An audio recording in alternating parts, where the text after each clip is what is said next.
समय हम sentence formation सीख रहे हैं, यानी वाक्यों का निर्माण। सबसे पहले हमने अक्षरों के बारे में ज्ञान प्राप्त किया और अक्षरों से दूसरा स्टेप था शब्द, वर्ड। अक्षरों से शब्दों का निर्माण होता है और तीसरा स्टेप है दैट इज सेंटेंस। और सेंटेंस शब्दों से निर्मित होते हैं, इसलिए तीसरा स्टेप है। अक्षर जान लिए, शब्द जान लिए, अब हम सेंटेंस डिस्कस कर रहे हैं कि सेंटेंस क्या चीज है।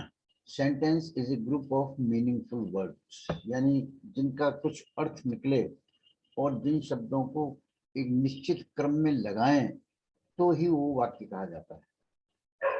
इसका मतलब क्या है कि इसमें हिंदी में भी हम जानते हैं कि कर्ता, कर्म और क्रिया का कॉम्बिनेशन होता है, समन्वय। पहले कर्ता आएगा, फिर क्रिया, कर्म आएगा, फिर क्रिया आएगी। किंतु अंग्रेजी में ये थोड़ा सा भिन्न है। इंग्लिश में कर्ता, क्रिया, कर्म ये कॉम्बिनेशन, यानी कर्ता पहले आएगा, उसके हिसाब से क्रिया आएगी और बचा हुआ शब्द है क्या वो कर्म हो। ये हमने बात सीख ली। तो यानी सब्जेक्ट एंड वर्ब का कॉम्बिनेशन निश्चित रूप से फॉलो किया जाएगा इंग्लिश सेंटेंस। अब हमने सेंटेंस ये देख लिया, सेंटेंस शब्दों के अर्थपूर्ण समन्वय को कहते हैं।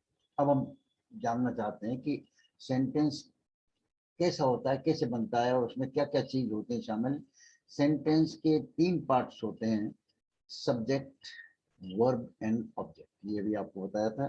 तो सबसे पहले सब्जेक्ट के बारे में कुछ जानकारी लेते हैं। यहाँ पर सब्जेक्ट का मतलब कर्ता, ये ग्रामर में सब्जेक्ट को हम कर्ता कहते हैं और ये सब्जेक्ट माने विषय वाला शब्द नहीं है। इसके सब्जेक्ट इसमें प्रमुख शब्द होता है क्योंकि इसके अनुसार ही क्रिया का प्रयोग होता है, इसलिए इसको मेन वर्ड मानते हैं। Subject is the name of, क्या होता है subject? Subject is the name of a person, thing और place about which something is said in the sentence. वाक्य के अंदर सब्जेक्ट के बारे में ही कुछ कहा जाता है कि वो चाहे व्यक्ति हो, वस्तु हो या स्थान हो, जो मुख्य रूप से इसके बारे में बात कही जाएगी उसको हम सब्जेक्ट कहते हैं।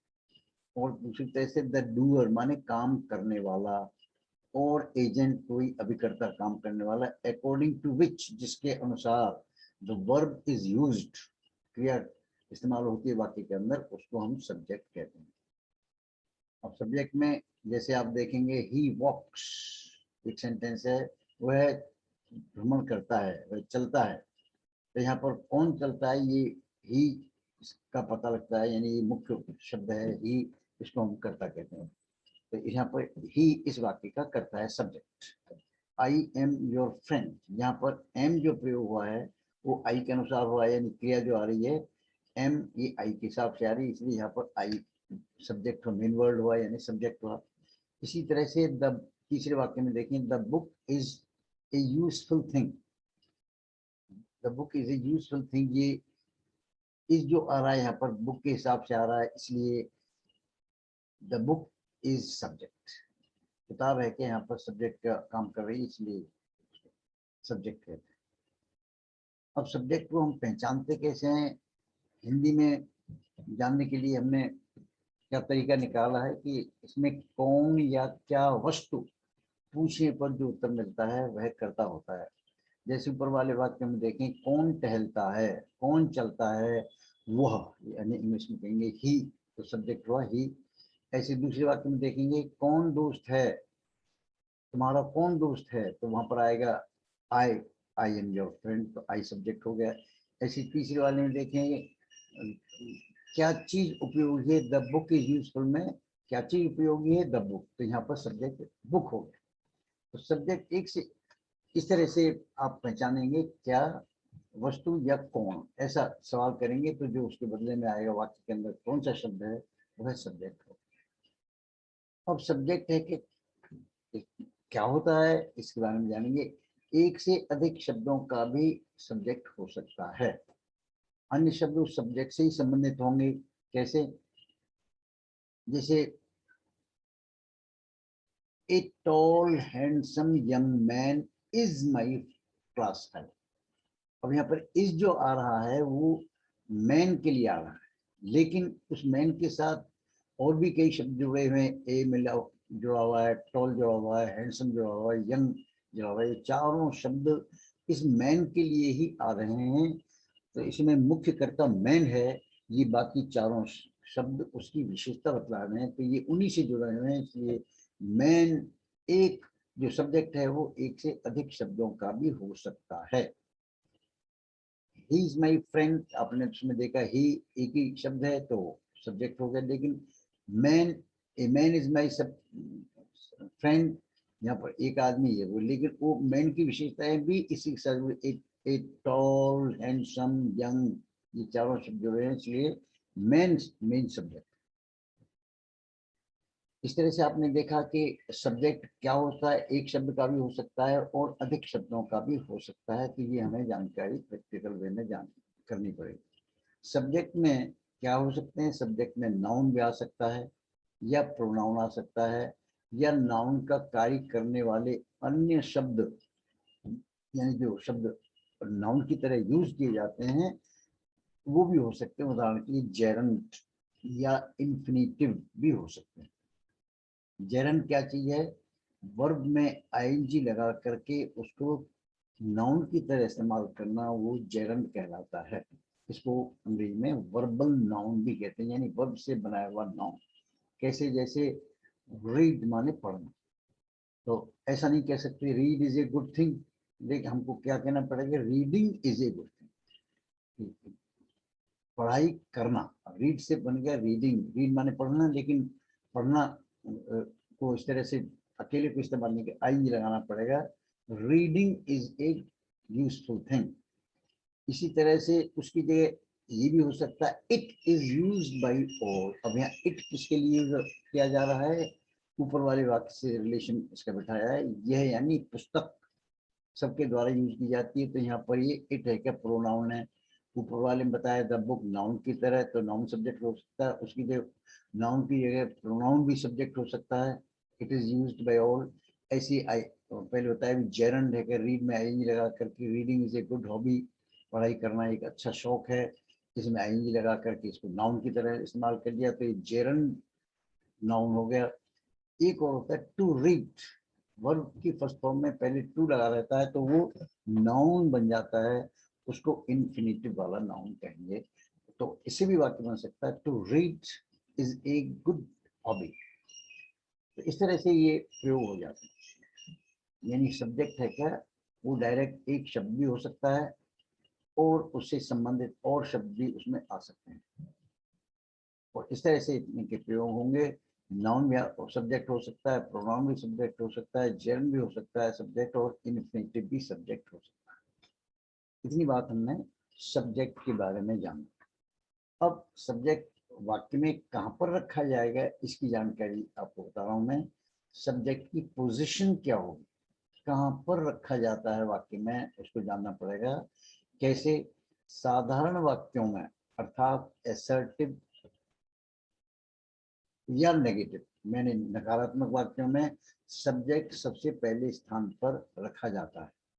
अब देखें असर्टिव का उदाहरण, असर्टिव माने सादा, जिसमें ना तो क्वेश्चन हो और ना कोई आश्चर्य हो, ना कोई आदेश हो, ऐसे वाक्य को हम असर्टिव यानी सिंपल सेंटेंस, इंग्लिश में सिंपल वर्ड है इसके लिए। शी स्टडीज विद मी, वह मेरे साथ अध्ययन करती है। कौन करती है, शी, तो अर्थात ये दिस इज सब्जेक्ट। यहाँ पर ये इसी वाक्य में आप देख रहे हैं तो सब्जेक्ट सबसे पहले आया है she, this is subject, she को ये सब्जेक्ट है ये। उसके बाद नेगेटिव जब बनाएंगे तो उसमें इसका वाक्य बन जाएगा, she does not study with me. अब वो उसी तरह से शी पहले आया है, लेकिन नेगेटिव वाक्य बन जाइए डज नॉट, यानी नॉट के साथ डज लगाना पड़ता है सिंगल सिंगल सब्जेक्ट में, सिंगुलर में और present tense. She does not study में तो सब्जेक्ट है सबसे पहले आ रहा है। तो एसेप्टिव सेंटेंस में और नेगेटिव में सब्जेक्ट सबसे पहले आता है।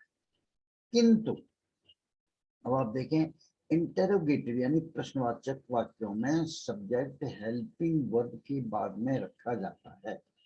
कैसे देखें इंटरोगेटिव सेंटेंस, डज शी, अब आप देख रहे हैं, नोट करें, does she study with me. अब यहाँ पर डज पहले रख दिया गया है और इसका अर्थ हिंदी में क्या होता है। ये यहाँ डू है कि मेन वर्ब नहीं, हेल्पिंग वर्ब है, उसकी इसके बारे में पहले जिक्र किया था मैंने आपको। डू का डज हो जाता है तो वो अब यहाँ क्या की क्या क्या अर्थ निकल रहा है इसमें, क्या does she study with me, क्या वह मेरे साथ अध्ययन करती है, तो यहाँ डज को पहले लगाना पड़ेगा, तब इसका अर्थ प्रश्नवाचक बनेगा। तो सब्जेक्ट है क्या, कहाँ पर आ गया, सेकंड प्लेस पर, डज के बाद हेल्पिंग वर्ब, क्योंकि एक क्वेश्चन वाला सेंटेंस। उसी तरह से एक और इंटरोगेटिव सेंटेंस होता है बिगिनिंग विद WH वर्ड। ये WH वर्ड है जिसमें when, what, where, whom, whose इस टाइप के जो शब्द आते हैं, इनको सबसे पहले रखना पड़ेगा। फिर ये दूसरी है क्या, हेल्पिंग वर्ब ऊपर आ रही थी, उसी तरह से इसमें भी है क्या, हेल्पिंग वर्ब ये ऊपर सेकंड प्लेस पर आ गई, पहले जो फर्स्ट पर आ रही थी सेकंड में आ गई, और उसके बाद सब्जेक्ट अब यहाँ पर थर्ड प्लेस पर चला गया है। शी जो ऊपर सब्जेक्ट ये सेकंड पर था, अब यहाँ पर थर्ड प्लेस पर आ गया, तो इसका अर्थ होगा When does she study with me, वह मेरे साथ अध्ययन कब करती है। तो इस तरह के वाक्य बनेंगे। सब्जेक्ट, तो सब्जेक्ट फर्स्ट प्लेस पर होगा एसर्टिव नेगेटिव में, और सेकंड प्लेस पर यहाँ आ जाता है डज के बाद, यानी क्वेश्चन वाला वाक्य बनाएंगे, क्या वाला वाक्य, तो सब्जेक्ट सेकंड प्लेस पर आएगा, और WH वाला करेंगे तो थर्ड प्लेस पर आ जाएगा, WH वर्ड बनाना पड़ेगा, फिर हेल्पिंग वर्ब, तो वो सब्जेक्ट आएगा। इस तरह से ये सब्जेक्ट की पोजीशन बताई। और देखें सब्जेक्ट में कहाँ कहाँ, सब्जेक्ट को कहाँ कहाँ, ऑप्टेटिव और एक्सक्लेमेटरी वाक्यों में भी सब्जेक्ट वाक्य के अंदर ही रखा जाता है। उदाहरण के लिए देखें, ऑप्टेटिव कहते हैं प्रार्थना करने वाले शब्द या आशीष देने वाले शब्द, उनको हम पहले लगाते हैं। मे माने ईश्वर करे, यहाँ पर इसका निकलेगा मे शी सक्सीड। अब आप सब्जेक्ट देख रहे हैं सेकंड प्लेस पर, ये मे है क्या, हेल्पिंग वर्ब के रूप में है, मे माने ईश्वर करे, शी सक्सीड वह सफल हो जाए, तो यहाँ पर सब्जेक्ट अंदर आया। उसी तरह से अगला वाला वाक्य देखें, एक्सक्लेमेटरी यानी आश्चर्य बोधक वाक्य, उसमें कैसे बनाते हैं, कंस्ट्रक्शन क्या है इसका, हाउ को पहले लगाएंगे, हाउ प्रिटी शी लुक्स। अब यहाँ पर देख रहे हैं ये सब्जेक्ट है क्या, शी तीसरे स्थान पर है, यहाँ पर वह कितनी सुंदर दिखती है, हाउ प्रिटी शी लुक्स। इस तरह से इसमें सब्जेक्ट के अंदर चला गया और इस तरह की बनावट होगी। ये this is called exclamatory sentence, विस्मय बोधक या आश्चर्य, इस तरह से बात। तो इसमें निश्चित कोई ऐसे नियम या स्थान नहीं है जहाँ पर हम एक चीज को बता दें और आप सीख जाएंगे। इसीलिए इंग्लिश को सीखने के लिए आपको उसको अनवरत ध्यान करना जरूरी है। अब देखें अगला सेंटेंस, और सब्जेक्ट कहाँ कहाँ अंदर आ सकते हैं, देयर का यूज करें। देयर, ये यहाँ देयर माने वहां वाला, ये एडवर्ब नहीं है। There is a complementary subject. इसको देयर को हम कब यूज करते हैं, जब कर्ता स्पष्ट न हो, तो ऐसे वाक्य में हम देयर का यूज करेंगे। कर्ता पूरक कहते हैं हिंदी में इसको, इंग्लिश में कहते हैं कॉम्प्लीमेंट्री सब्जेक्ट। इसमें भी रियल सब्जेक्ट वाक्य के अंदर ही आता है और वर्ब भी उसी के अनुसार यूज की होती है। For example, there is a book on the table, एक किताब मेज पर है, तो इसको देयर लगाया है, अर्थ इसका कुछ नहीं निकलता है, एक किताब मेज पर। ऐसी there were many people in the ground, मैदान में बहुत से आदमी थे, इस वाक्य में भी देयर वर मेनी पीपल, इस तरह से ये सब्जेक्ट हमारा पीपल है, आगे दो शब्द आगे और हेल्पिंग वर्ब भी लगा रखी वर्ब है, मेन वर्ब है यहाँ पर, इस तरह से इसका यूज। तो देर के साथ भी सब्जेक्ट वाक्य के अंदर ही यूज होता है। और एक इसमें सूचना है कि इम्पेरेटिव माने आदेश देने वाले वाक्य, जिनमें कुछ आदेश दिया जाता है, ऐसे वाक्यों में भी सब्जेक्ट को तो यूज ही नहीं करते, और एक तरह से ये हिडन या अंडरस्टूड होता है। और ये कौन सा होता है, यू। अब इसमें देखेंगे सब यू है क्या, किस तरह से होता है, गो माने जाओ, कम माने आओ, सी माने देखो, स्पीक माने बोलो, रीड माने पढ़ो। तो इसमें कोई सब्जेक्ट नहीं आ रहा है, लेकिन भावार्थ क्या है कि कौन पढ़ो, तुम पढ़ो। यू सब्जेक्ट लेके हिडन भी होता है। अब देखना पड़ेगा कि सब्जेक्ट की कितनी प्रकारें होती हैं। Subject is 3 types. जो पहले वाक्य के अंदर सबसे पहला शब्द या सबसे मुख्य शब्द है सब्जेक्ट, जिसके बारे में जानकारी दी। ये फर्स्ट प्लेस पर भी आ सकता है, सेकंड पर भी आ सकता है, थर्ड प्लेस पर भी आ सकता है, according to the type of sentence. तो उनके बारे में जाने। अब सब्जेक्ट 3 प्रकार के होते हैं। सिंगुलर सब्जेक्ट, पहला यानी एक वचन करता, जो कार्य करने वाला व्यक्ति या वस्तु एक ही हो, तो उसको हम कहते हैं सिंगुलर सब्जेक्ट। सिंगुलर सब्जेक्ट एक, इसको हम सिंगुलर सब्जेक्ट कहते हैं। जैसे मैन इज मॉर्टल, एक आदमी मॉर्टल माने नाशवान होता है। ही इज इन्वेंटिव, वह बड़ा अन्वेषणकारी है, अन्वेषण करता है। The news makes us informative, समाचार हमको बड़ा सूचना प्राप्त वाला व्यक्ति बनाती है। तो न्यूज, हालांकि एस लगा हुआ है, this is not plural, news is singular subject. ऐसे it was a good chance, यहाँ पर इट आ रहा है, इट सिंगुलर है, यह एक अच्छा मौका था। There was no one to help us, कोई आदमी हमारी मदद करने वाला नहीं था। तो यहाँ पर नो वन, वन आ रहा है, ये वन सब्जेक्ट है यहाँ पर, उसके हिसाब से वॉज आता है। देयर वॉज नो वन या देयर वर नॉट मैनी, इस टाइप के सेंटेंस बन सकते हैं। माई हेयर इज ग्रे, ये क्या बताएगा इन सेंटेंसेस में कि singular subject, singular verb use होगी सिंगुलर सब्जेक्ट के साथ, ये बताया गया है कि सिंगुलर सब्जेक्ट यूज हो। दूसरा क्या हो सकता है, प्लूरल सब्जेक्ट, जब कार्य करने वाले व्यक्ति या वस्तु एक से अधिक संख्या में हो तो प्लूरल सब्जेक्ट्स कहलाते हैं, उनके साथ वर्ब भी प्लूरल यूज की जाती है। यहाँ पर ये नोट करें, यू माने तुम या आप या तू, सबके लिए अंग्रेजी में एक ही शब्द है यू, ये हमेशा ही प्लूरल सब्जेक्ट माना जाता है, चाहे एक ही व्यक्ति के लिए प्रयुक्त क्यों न हो, और इसके साथ हेल्प मेन वर्ब है कि प्लूरल ही यूज की जाती है। फॉर एग्जाम्पल यहाँ देखें, you are a good person.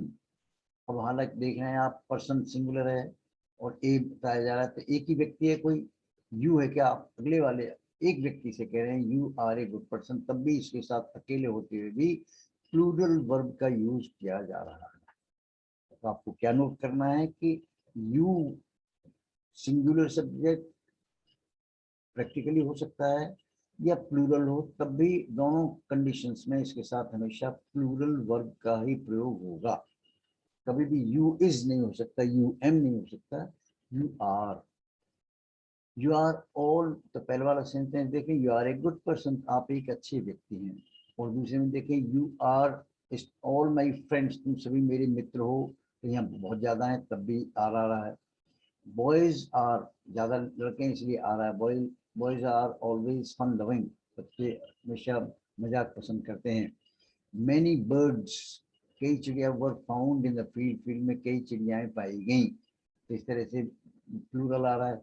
The cattle are grazing here, ध्यान रखना अंग्रेजी में आपको शब्दों को जानना पड़ेगा, कई एस नहीं लगा होता लेकिन प्लूरल होते हैं वो। ये कैटल का कभी कैटल्स नहीं होता, ये प्लूरल होता है। जैसे the cattle are grazing here, पशु यहाँ चल रहे हैं।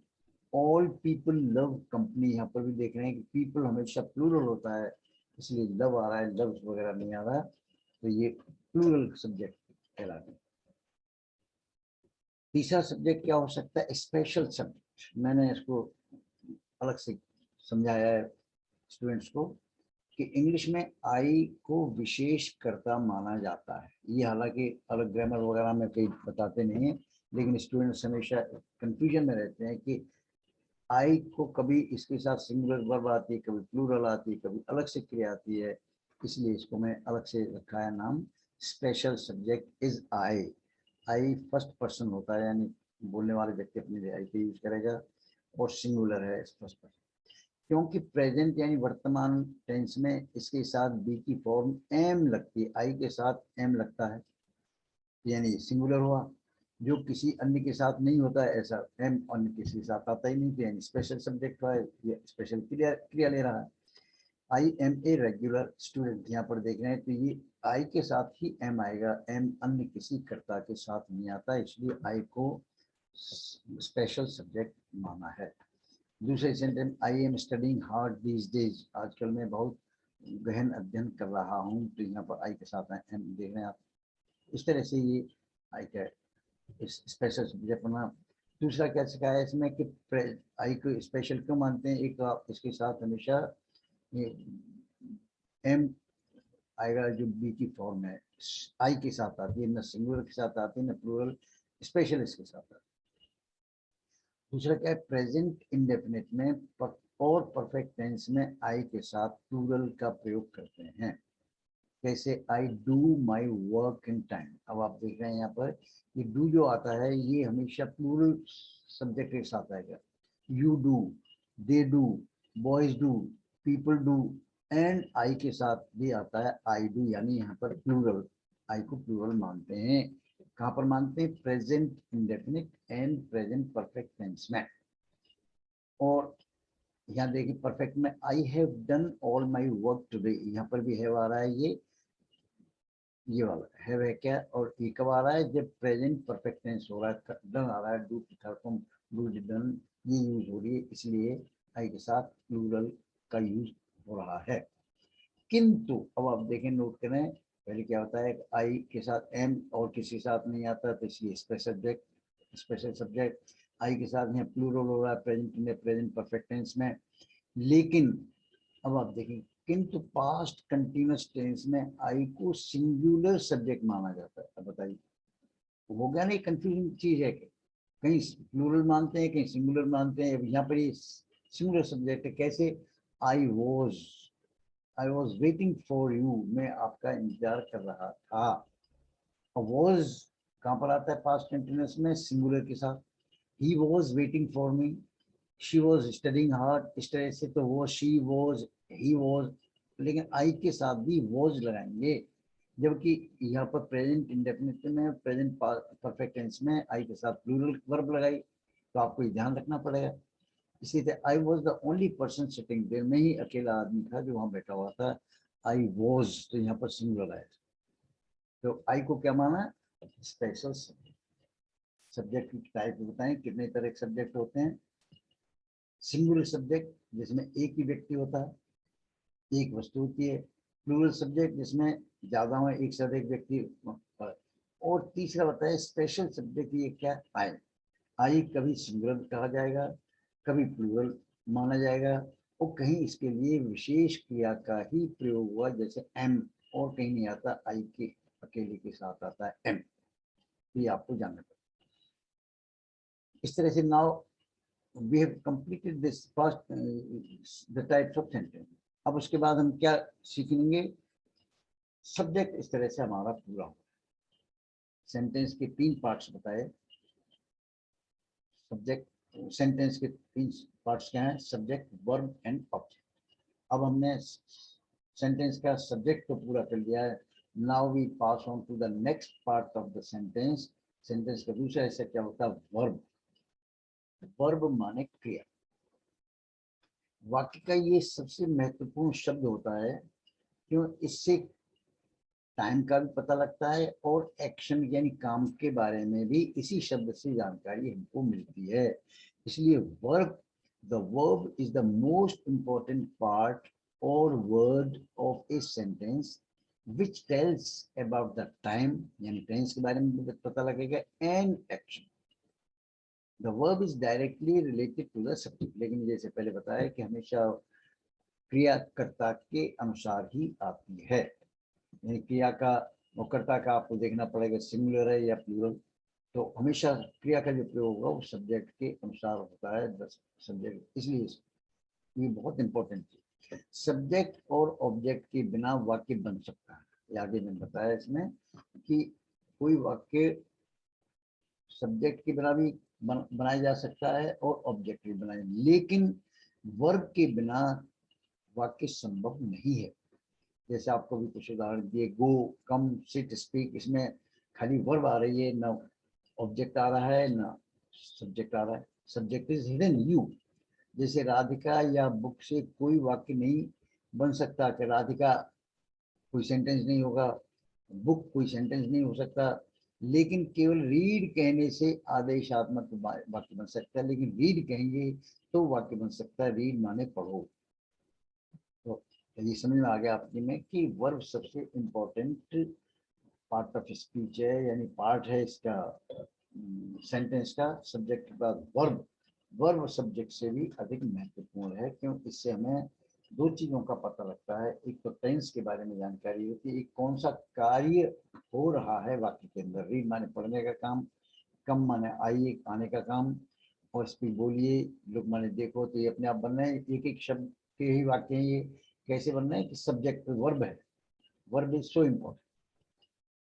हाँ देखिए, राधिका और बुक के वाक्य बनाने के लिए एक साथ वर्ब का प्रयोग करना है। राधिका रीड्स ए बुक, ये दो वर्ड्स थे हमारे पास, राधिका एंड बुक। ये कोई सेंटेंस नहीं बना राधिका बुक, लेकिन रीड्स लगाते ही वाक्य पूरा हो जाता है।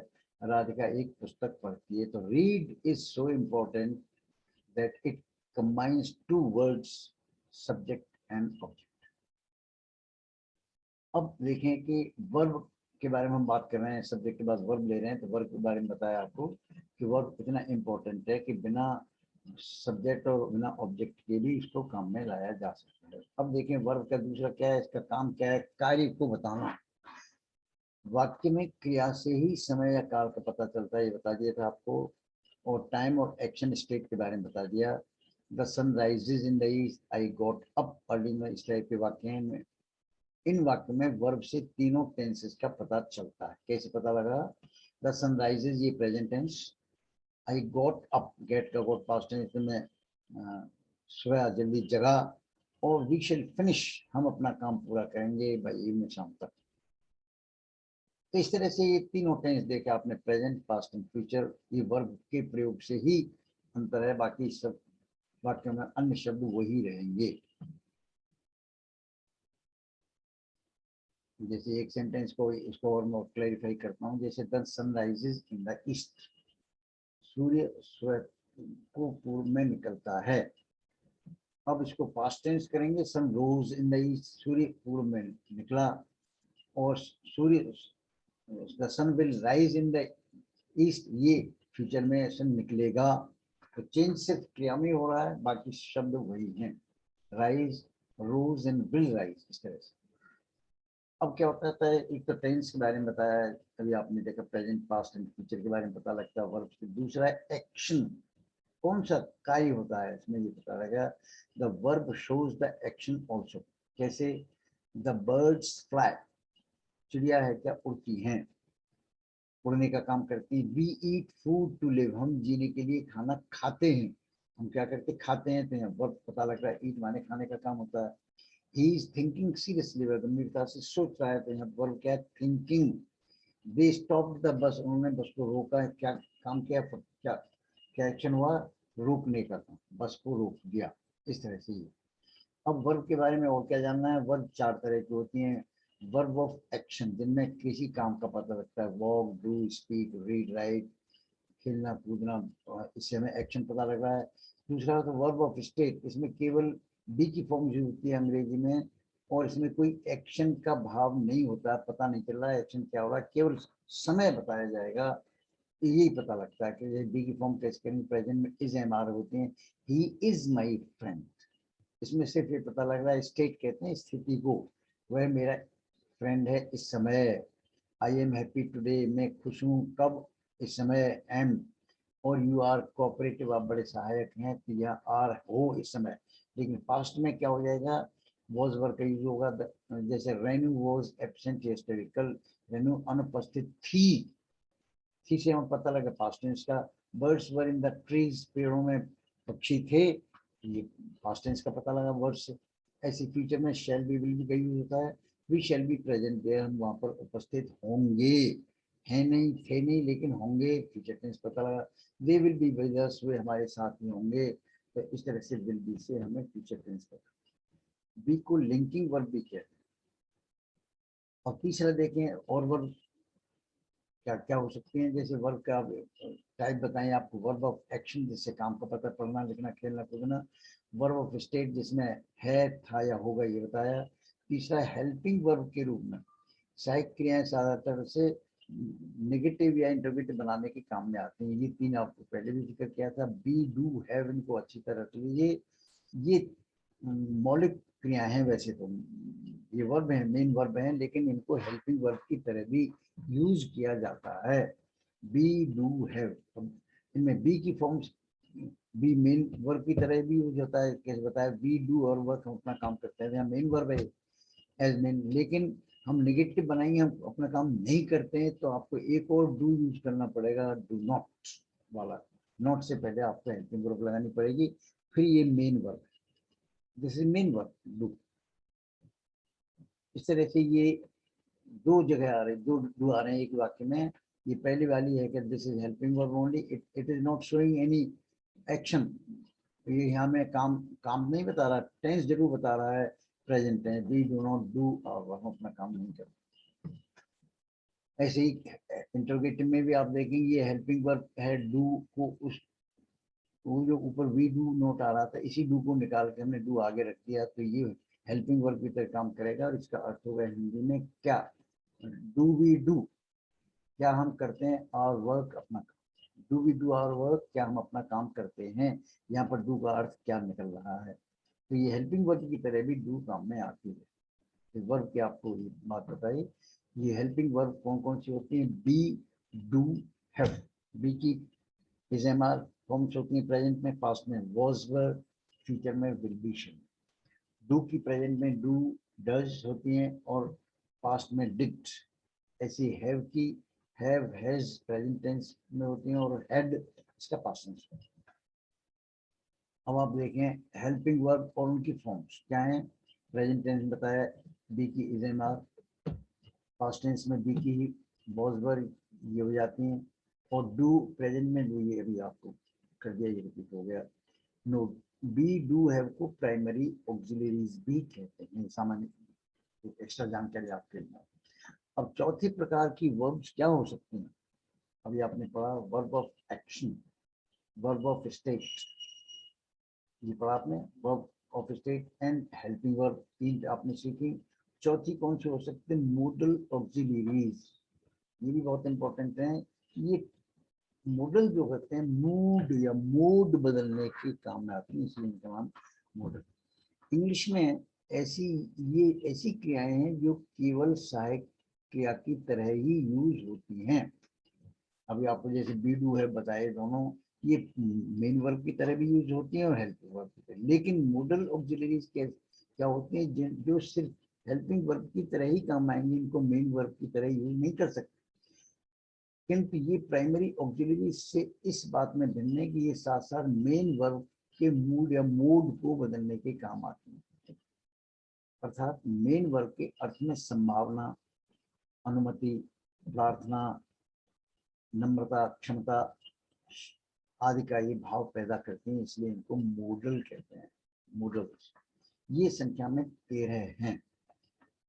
जानना, कैन माने can, could, may, might, will, would, shall, should, must, need, dare, इस तरह से 13 संख्या में आज।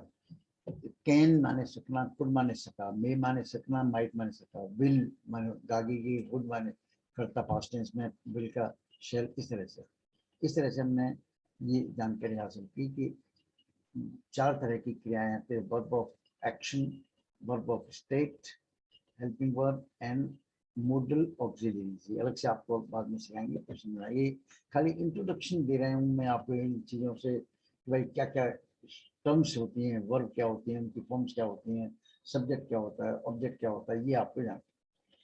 अब देखिए तीसरा पार्ट।